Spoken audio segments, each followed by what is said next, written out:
नमस्कार दोस्तों, मैं प्रताप और आप देख रहे हैं भोजपुरी न्यूज़ बिहार। गोरखपुर पहुंचते ही उत्तर प्रदेश के मुख्यमंत्री योगी आदित्यनाथ का एक बयान चर्चा में बना हुआ है। सीएम योगी ने कहा कि गोरखपुर के रामगढ़ ताल में हत्याएं होती रही हैं। आज यहां पर फिल्मों की शूटिंग हो रही है।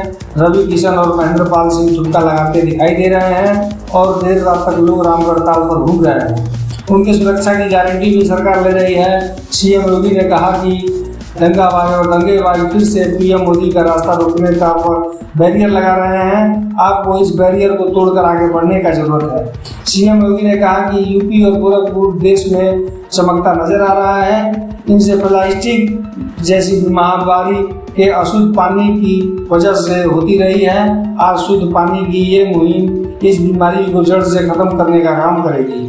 परिवारवाद, जातिवाद और माफियावाद ने यूपी के लोगों के सामने पहचान का संकट खड़ा कर दिया था।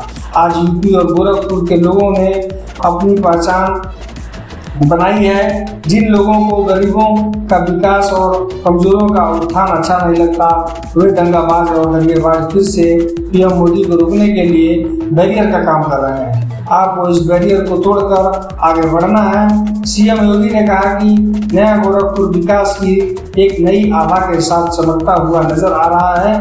बुंदेलखंड में पानी नहीं था, लेकिन अब लगभग 4000 गाँवों में पानी पहुँचने का कार्य पूरा हो गया है। चमकी बुखार के पीछे अशुद्ध जल भी है। शुद्ध पेयजल, हर घर नल का जल पहुंचेगा।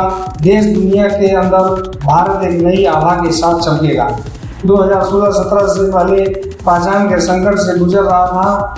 भाई भतीजावाद के कारण उत्तर प्रदेश पहचान के संकट से गुजर रहा था। जिन लोगों ने उत्तर प्रदेश पर पहचान का संकट खड़ा किया था, उन्हीं लोगों पर आपने पहचान का संकट खड़ा कर दिया है। दोस्तों, वीडियो को लाइक करें, चैनल पर है तो सब्सक्राइब जरूर करें और अपनी राय कमेंट बॉक्स में जरूर दें।